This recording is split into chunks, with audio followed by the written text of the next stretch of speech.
Bismillahirrahmanirrahim. Assalamualaikum warahmatullahi wabarakatuh.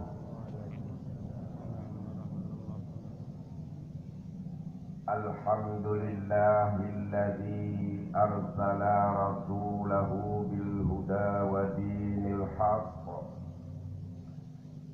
liyudhhirahu 'alad dini walau karihal kafirun. Asyhadu an la ilaha illallah wahdahu la syarika lah, lahul mulku wa lahul hamdu yuhyi wa yumiit wa huwa ala kulli syai'in qadir.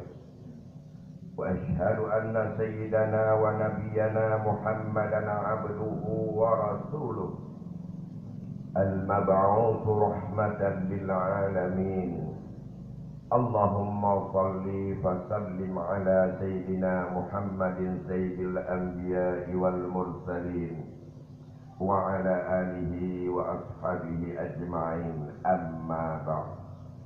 Fa ya ibadallah ittaqullah.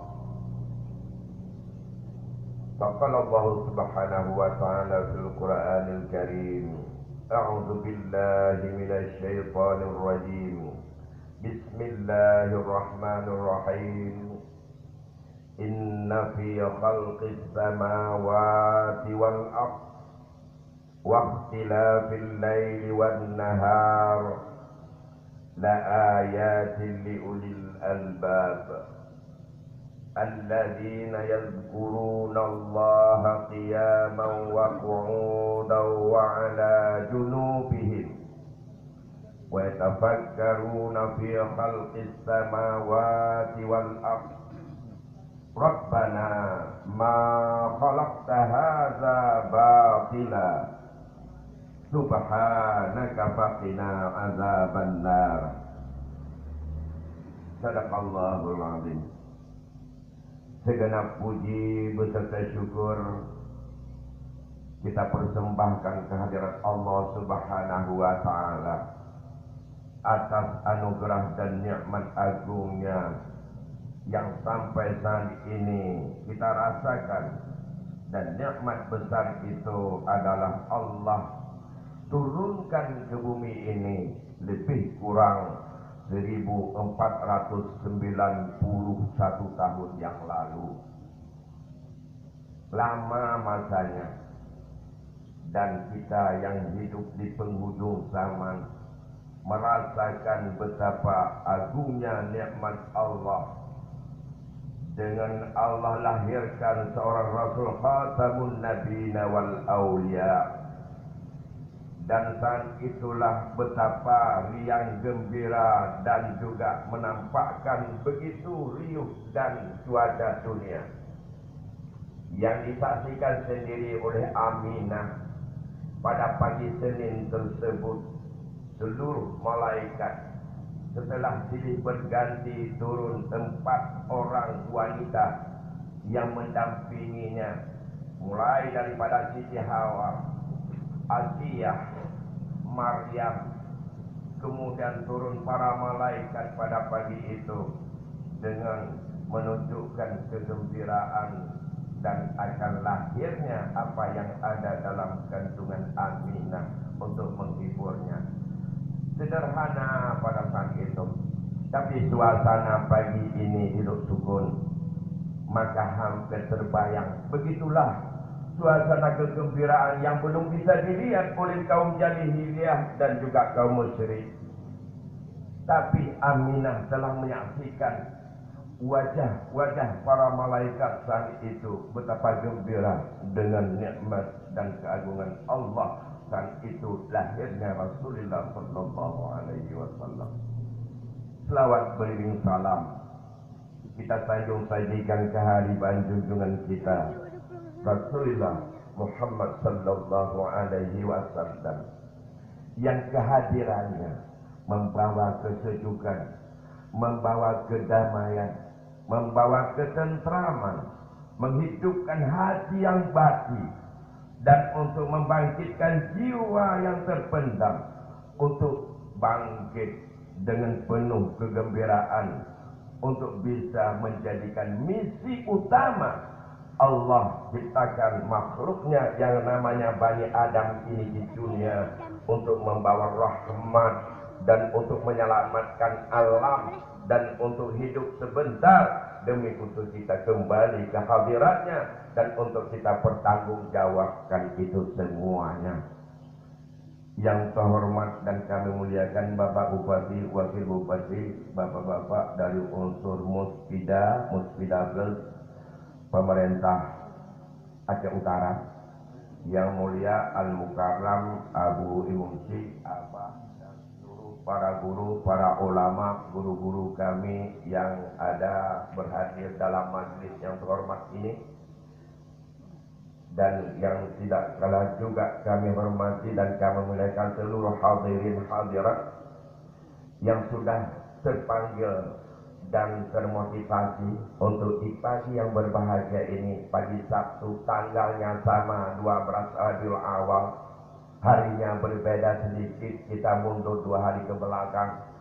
Kita berada di masjid yang mulia ini dalam rangka kita melaksanakan ibadah salat subuh, dalam juga rangka untuk menyambut dan memperingati daripada kehadiran Rasulullah, menghidupkan hati kembali untuk tumbuh rasa mahabbah cinta kepada Rasul, yang akibat dari cinta itu adalah untuk kita remajakan dan kita segarkan iman dalam hati.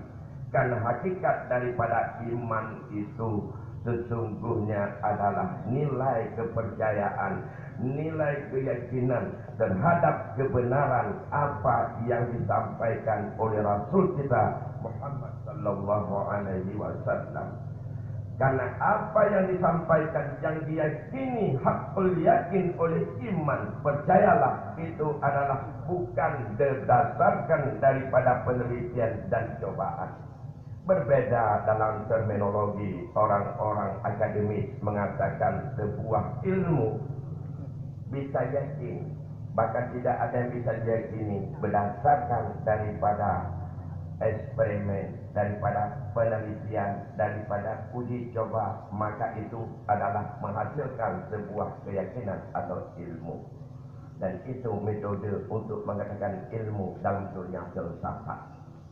Tapi kita ilmu ada yang berdasarkan informasi, dan iman mutlak kekuatan ada pada nilai kemampuan meyakini, mencintai, dan untuk kita bisa berpegang dan mengikuti pada apa yang dikirim oleh Allah wahyunya melalui Rasul, melalui alam kubur, melalui akhirat, melalui syurga, neraka, malaikat. Gak bisa dilakukan penelitian, tapi itu hanya keyakinan kita kepada Rasul. Maka kunci untuk bisa tumbuh hati dan dapat terlaksanakan aplikasi iman, kunci utama adalah untuk bagaimana mengembalikan rasa cinta kepada Rasul. Kalau pada masa Salahuddin Al-Ayyubi telah mampu untuk menghidupkan hati yang tertidur umat sang itu, semangat untuk berjuang dan bergigih untuk bagaimana merebut kembali Masjidil Aqsa yang saat itu sudah ditukar bintang bulan dengan salib. Kita dalam perang yang disebut dengan perang salib saat itu, tapi tidak ada jalan lain. Dengan kekuatan menggerakkan, menghidupkan hati agar cinta kepada Rasul, maka saat itulah 3 tahun kemudian tak sampai, alhamdulillah, Masjid Al-Aqsa bisa direbutkan kembali.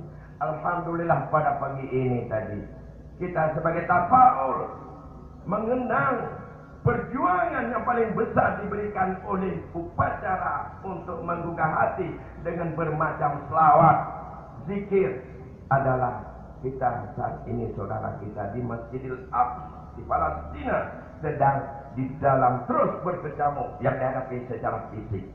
Namun kita sedang dihadapi oleh perang mental dan moral yang begitu dahsyat hari ini, yang sedang dicoba dicari celah untuk diadu domba.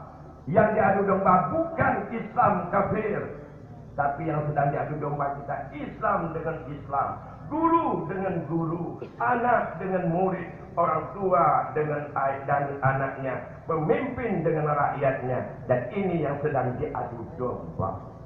Maka kembali kepada patron untuk uswah kita ada pada Rasulullah. Bapak Ibu berbahagia, oleh karena demikian membangkitkan cinta kepada Rasul merupakan momen yang insya Allah apa yang sedang dihadapi hari ini oleh umat Islam, khilafiyah, tidak mampu kita pertahankan sebagai rahmat.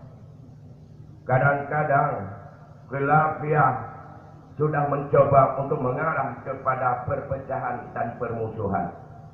Tapi selalu kita inginkan, Rasul selalu berpesan, al-ikhtilaful ummah rahmatan. Perbedaan dalam sisi tertentu itu jadi rahmat. Tapi orang sedang mencari momen khilafiyah untuk menjadi perang dan permusuhan di antara kita. Dan ini tantangan besar. Bukankah hari ini juga antara kita dengan kita yang sedang terus dicari momen-momen tertentu? Demi untuk bisa kita dibuat permusuhan dan perpecahan. Oleh karena demikian, bangkit kepada keimanan dengan momen cinta kepada Rasul. Cinta ada dalam hati. Rasul mengingatkan dalam hadis, ada 3 momen yang harus kita lakukan, dan itu saling terkait. Rasul mengatakan, la yastaqimu imanul mu'minin hatta yastaqima qalbuh, wa la yastaqimu qalbul 'abd hatta yastaqima lisan.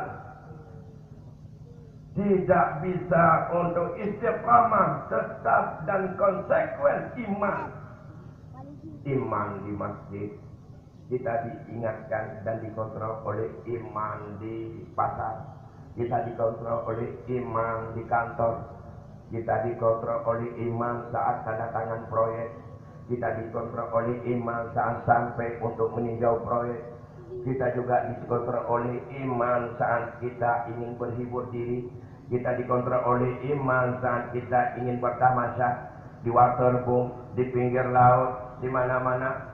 Maka iman itulah yang iman istiqamah.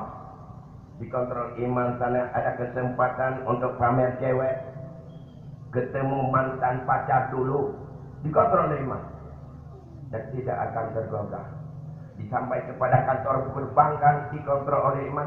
Dan ini yang diingatkan oleh Rasul, iman yang ini, agar iman ini istiqamah, kuncinya istiqamah hati dulu. Menyuhan imannya iman leklap. Iman leklap bersih katanya naik belati, naik azab, naik dia. Yang kita nak tahu macam tu, kita dia kan, kita zakat, kita belati kau. Tiga kau kaya belati. Pada wala pak judi kali itu. Pada musik kali dia pada kuang. Buat kami lah, oh kanyan rumah kau.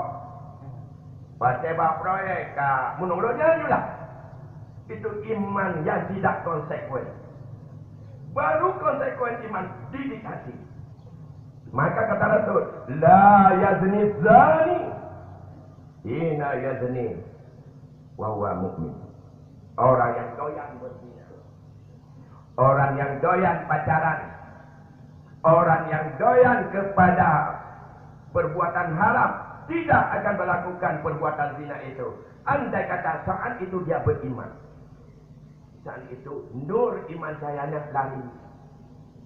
Maka kapan datang lagi? Sampai di masjid. Yang kedua, la yasrabul kham hina yasrabul bahwa mukmin. Orang yang doyan minum khamar, orang yang senang sabu-sabu, tidak akan dia untuk melakukan perbuatan sabu-sabu. Andai kata saat dia bertransaksi dan melakukannya, yang mukmin. saat itu kosong cahaya imannya. Kontrol Allah kosong saat melakukan itu. Itulah iman lillah, tidak istiqamah.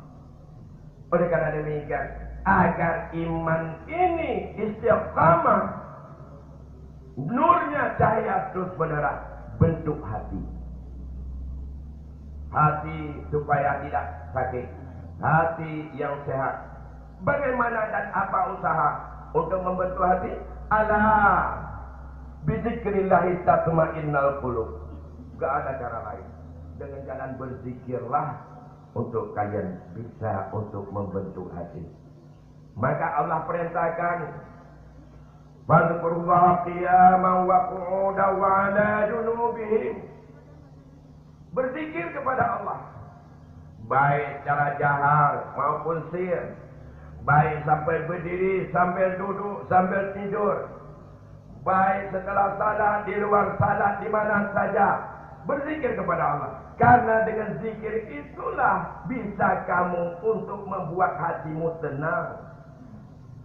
Dan untuk lahirnya sebuah mahabbah, banyak berzikir dengan selawat kepada Rasulullah, dengan kisah hidup Rasulullah, dengan untayan-untayan yang cantik yang pernah untuk diakui dan kita mengakui terhadap pribadi Muhammad Rasulullah dan hayati itu.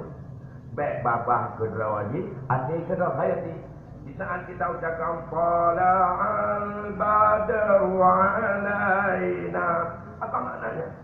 Telah keluar bulan purnama min saniyatil wada, dari lembah gunung yang sangat jauh dari sebuah lembah. Wajib syukur alaina, komitmen orang Madinah saat itu wajib bagi kita, tidak harus mesti bagi kita untuk kita bersyukur kepada. Wajib syukur alaina mada'anillahi, apa yang ia serukan kepada kita, yaitu apa yang didakwahkan, yang diberikan, dan itu mutlak benar. Maka Rasul mengatakan dalam hadis, man ahabba sunnati faqad ahabbani. Siapa yang besar-besar betul cinta kepada sunnahku, itulah orang yang hakikat cinta kepadaku. Maka untuk membangkitkan mahabbah, zikir lebih besar. Apakah dengan sedang dengan jahar berkelompok, itu adalah menurut Imam Hanafi adalah sangat baik. Liqadi qalbun syakirin, untuk mampu menghidupkan, membangunkan, membangkitkan hati orang yang syukur. Maka berat untuk membentuk hati. Hingga dengan majelis zikir, dan hari ini, mulai pagi ini, di tempat yang mulai ini, maka momen maulid ini adalah mari kita untuk mendidik hati dengan zikrullah. Berzikir, kan sebentar lagi kita akan berzikir dengan selawat-selawat kepada Rasulullah. Kita untayan doa, semoga hati kita tergugah. Kalau sudah mampu mendidik hati dengan zikrullah, insyaallah hati ini akan tenang, hati akan damai. Hati yang damai, istiqamah, tidak pernah digoyang oleh iblis laknatillah, akan lepas daripada berbagai tantangan kehidupan yang ada hari ini. Oleh karena demikian, kita yakin semuanya bahwa berzikir itu dengan bergoyang, itu juga adalah merupakan tanda kebahagiaan. Yang semuanya paling penting adalah bagaimana mendidik hati, supaya hati ini jauh dari hati yang lalai, hati yang seluruh penyakitnya. Yang paling tinggi nilai penyakit adalah kafir, yaitu hati orang-orang yang kafir. Jadi qulubihim maradun fazadahumullahu marada wa lahum azabun alim. Na'udzubillah, semoga kita jangan menjadi orang. Apa ciri penyakit hati? Di saat apa yang kita pandaikan dalam otak hari ini tak ada kontak dengan hati, maka inilah yang diingatkan oleh Rasulullah, mazada ilman. Siapa yang bertambah wawasan, ilmu pengetahuan dan intelektual, kecerdasan hebat sekali hari ini otak manusia. Walam yazdad huda, tapi hatinya tak tambah tunduk kepada Allah. Hatinya tak pernah mengikat dengan nilai tauhid. Tapi hanya ini adalah analisa dari kerongkongan ke atas sebagai olah otak saja. Lam yazzat minallah. Tidak akan bertambah dekat mereka dengan Allah. Illal bu'da. Bahkan jadi orang yang lebih jauh dengan Allah. Maka lahirlah intelektual munafik yang tak pernah sanggup untuk mewujudkan apa yang dia yakini dengan apa yang diucapkan. Na'udzubillah. Hari ini indikasi mengapa ada orang paling pandai amalannya paling jelek. Mengapa akhlak dan etika moral dalam kehidupan semakin jauh. Tapi orang itu semuanya semakin tinggi. Banyak orang tahu betapa bahwa sekali tidak salat subuh, maka itu akan cacat keadilan. Bahkan setahun kemudian diuji, sekali tidak salat subuh dengan sengaja, maka cacat keadilan. Tapi mengapa begitu banyak 80% orang berat untuk salat subuh? Belum bicara jamaah. Tapi ilmu tahu semuanya. Inilah ciri-ciri hari ini. Banyak intelektual. Dulu tahun 80-an. Kalau ada tawuran antar anak muda antar kampung. Sekarang 650, 800 orang pilihan. Di situ juga kita lihat juga ada deg-degan. Dan itu adalah tawuran. Itu orang-orang pilihan. Daripada 25 juta sekian. Daripada bangsa dan anak yang mulia ini. Jadi bukan lagi permainan orang yang awam. Maka ini ciri akhlak moral yang misi Rasulullah. Tidak akan bahagia orang dengan ekonomi yang maju. Tidak akan bisa menjamin kedamaian, ketentraman dengan sebab hebatnya orang kaya semuanya. Tapi yang menentukan itu akhlak yang mulia. Innama bu'istu liutammima makarimal akhlak. Rasul hanya semata-mata membawa misinya perbaiki akhlak. Kalau dengan akhlak kaya, miskin, kuat, lemah, sakit, sehat, itu adalah menjadi sebuah komunitas yang bisa dirajuk untuk rahmat kepada sekalian alam. Oleh karena demikian, hindari lidah daripada ucapan yang tidak baik. Didik hati dengan banyak zikir, lebih-lebih dalam bulan-bulan Maulid yang kita mulai hari ini untuk menyemangati kepada zikir, yaitu mengingat tentang risalah Rasulullah. Sampai demikian yang dapat kami sampaikan tausiah singkat hari ini. Semoga ada manfaatnya kepada kita semuanya. Terima kasih atas segala perhatian. Mohon maaf atas segala kekurangan. Dan kita akan melanjutkan dengan zikir bersama. Semoga bangun hati kita semuanya. Terutama mencintai subuh, mencintai amal ma'ruf, dan membenci kemungkaran. Dan itulah misi sebagai konsekuensi kita orang cinta kepada Rasul dengan mencintai sunnahnya. Hadanallahu wa iyyakum ajma'in. Wassalamualaikum warahmatullahi wabarakatuh.